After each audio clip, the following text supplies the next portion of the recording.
Сайн байцгаана уу? Та бүхэнд энэ өдрийн мэндийг хүргэе. Компьютерийн бүтц ба өгөгдөл боловсролт хичээлийн эхний лекц болох тооллын систем хичээлээр товч лекц уншъя. Хүн төрөлхтөн үүснээс хойш тооллын систем ашиглаж ирсэн байгаа. Бидний өдөр тутмын хэрэглээнд ашигладаг тооллын систем бол 0-9 хүртэлх тоог ашигладаг.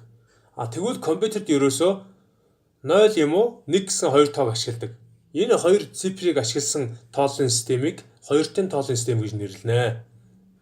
Тэгэхээр хоёртын тооллын системд нэг тэмдэгтийг 1 бит хэмээн үздэг байгаа. Тэгвэл 2 бит гэдэг маань 0-оос 3 хүртэлх тооны сэлгэмэл буюу 00 01 10 11 гэсэн 4 утгыг авнаа. Харин 3 бит гэдэг маань 0-оос 7 хүртэлх тооны сэлгэмэл буюу дараах утгуудыг авч байна. Ингээд 8 утгатай байх нь байна. Гэх мэтчлэн 4 бит нь 16, 5 бит нь 32, 6 бит нь 64, 7 бит нь 128, 8 бит нь 120, 256 утгыг авах нь байна. Тэгвэл 2-ын тооллын системээс гадна 0-оос 7 хүртэлх тоог ашигласан 8-ын тооллын систем, 0-оос 9 хүртэлх тоог ашигласан 16-ын тооллын систем байдаг байх нэ. Тэгвэл 16-ын тооллын систем дотроо 0-оос 9 хүртэлх цифрээс гадна A, B, C, D, E, F гэсэн латин үгсүүдийг ашигладаг байгаа. Доор хүснэгтэнд дээрх тооллын системүүдийн хоорондох ялгааг харуулваа гэсэн байна. Энэхүү үсгэтэн дээр ялгааг нь одоо харъя. Ардын тооллын систем бол бид нар мэдж байгаа.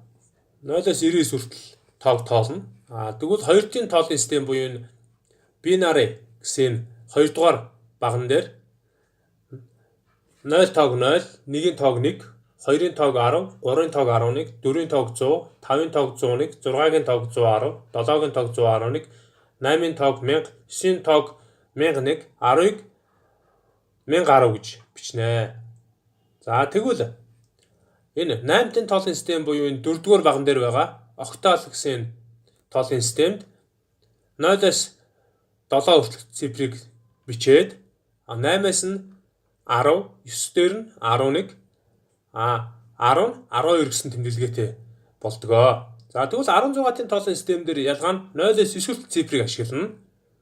Тэгвэл 10-ын тооллын 10 гэсэн тоон 16-ын тооллын системд A, 10-ын тооллын 11 гэсэн тоон 16-ын системд B, 10-ын тооллын 12 гэсэн тоон 16-ын тооллын системд C, 13 D, 14 E, 15 F байна.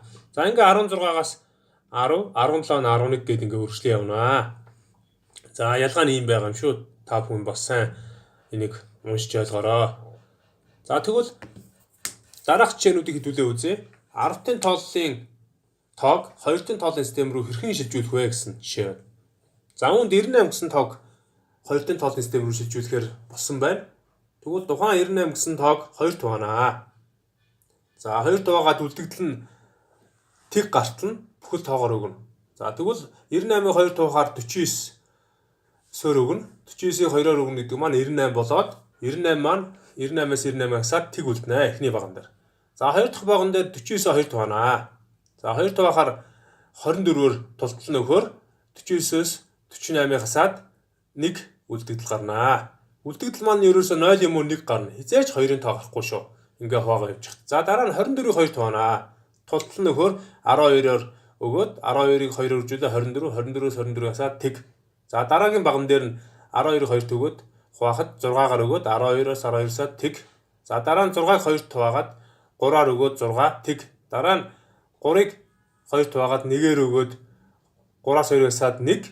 Тэгээ үлдэгдэл 1 гарч ийн. Араас нь урагш нь бичгээр 98 гэсэн тоо маань 2-ын тооллын системд 11 тэг тэг тэг 1 тэг гэсэн тоо болж байна. Энэ ард нь ягаад B үсэг тавиад байгаа юм бэ гэхээр B гэдэг маань binary буюу 2-ын тооллын системийн тэмдэглэгээ юм аа. Дараа нь тэгвэл 2-ын тооллыг тоог 10-ын тооллын систем рүү хөрвүүлье. Тэгвэл 2-ын ийм тоо байсан байна. 11 01 11 гэсэн юм 2-ын тооллын систем байх тоо байсан байна. Энэхүү тоог 10 руу хөрвүүлэе гэвэл хэрхэн хөрвүүлэх вэ гэхээр тухайн цифрийн хамгийн арын оронгоос хуулаад тухайн 2-ын хөрвүүлж байгаа тооллын системийнхаа суур 2-оор үржүүлээд тэгээд зэргээр нь үржүүлж явдаг байгаа тухайн тооны. За тэгвэл хамгийн араас нь эхлэн гэхээр одоо энэ хамгийн арын B-ийн уртлын нэгээс эхлэх нь байна. За тэнцвүүгийн тэмдгээ тавилаа, нэгийг үржих нь 2, 2-ын зэрэг нь тэг. За тэгэхээр хамгийн арын оронгоос зэргээр 2-ын зэргээр үржүүлээд эхэлнэ. За 2-ын тэг зэрэг. За нэмэх нь дараа нь тэгийг үржих нь 2, 2-ын зэрэг нь 1. За дараа нь нэмэх нь 1. Нэмэх нь нэгийг үржих нь 2-ын 2 зэрэг. За дараа нь нэмэх нь нэгийг үржих нь 2-ын 3 зэрэг. За дараа нь гэх мэтчлэн нэмэх нь тэгийг үржих нь 2-ын 4 зэрэг. Нэмэх нь нэгийг үржих нь 2-ын 5 зэрэг. Нэмэх нь нэгийг үржих нь 2-ын 6 зэрэг. За ингээд ямар ч тооны тэг зэрэг 1 байдаг учраас хамгийн ихэнд 1 гарнаа. За дараа нь 0-ыг 2-ын 1 зэрэгээр үржүүлээд 2 гэхдээ 0-оор үржүүлэхээр тэг гарна. Энийг хасчихна. За дараа нь нэгийг үржих нь 2-ын 2 зэрэг гэдэг бол 4. За дараа нь нэгийг үржих нь 2-ын 3 зэрэг гэдэг бол 8. Дараа нь тэгийг 2-ын 4 зэрэгээр үржүүлэхээр 16 гэдэг маань тэг болж таарна. За нэгийг үржих нь 2-ын 5 зэрэг гэдэг маань 32. Нэгийг үржих нь 2-ын 6 зэрэг гэдэг маань 64. За тэгээд ард нь бичсэн байна. 1 дээр нэмэх нь 4, нэмэх нь 8, нэмэх нь 32, нэмэх нь 64 гэдэг маань хариу нь за 109 гарах нь байна. За дараагийн хэсэг рүү оръё. За тэгвэл ардын тооллын системээс 8-ын тооллын систем рүү хэрхэн шилжүүлэх вэ гэдэг жишээ үзье. 8-ын тооллын системийг ашиглан 121 гэсэн тоог шилжүүлээ гэсэн байна. За түрүүний 10-аас 2 руу шилжүүлдэг тэ адилхан 121-оор 8 тавина. Гэхдээ үлдэгдэл нь 0-аас 7-гийн хооронд гарна. Хизээч 8 гарахгүй. За тэгвэл 121-оор 8 хуваахаар тулт нь хуваана гэхээр 15-аар өгөөд 15 8 оржуулахаар 120, 121-ээс 120-ыг асахаар 1 үлдэгдэл гарна. За дараа нь 15 8 хуваахаар 1-ээр өгнө. 15-аас 8 аслаад 7, үлдэгдэл 1. За араас нь урагшны бичгээр 171 гэсэн тоо гарч байна. За 171 гэсэн тооныхаа ард өө гэсэн тэмдэглэгээ тавьж өгч байгаа нь энэ бол октал буюу 8-ын тооллын системийн тэмдэглэгээ юм аа. За энэ их амархан байна. За дараа нь тэгвэл 8-ын тооллын 171 гэсэн тоогоо буцаагаад 10-ын тооллын систем рүү хэрхэн хөрвүүлэх вэ гэхээр тухайн тооны орон хамгийн арын оронгоос эхэлж хөрвүүлж эхэлнэ. Тэгэхдээ тухайн хөрвүүлэх гэж байгаа тооллын системийн суур нэгж болох 8-аар үржүүлээд 8-аар үржүүлэхийнхаа зэргээр одоо хажууд нь 8-ийнхаа зэргээр үржүүлж өгнө. За жишээлбэл энэ 3 оронтой тоо ирэхээр хамгийн араасаа эхлэхээр нэгийг үржих нь 8-ын 0 зэрэг. За нэмэх нь 7-г үржих нь 8-ын 1 зэрэг.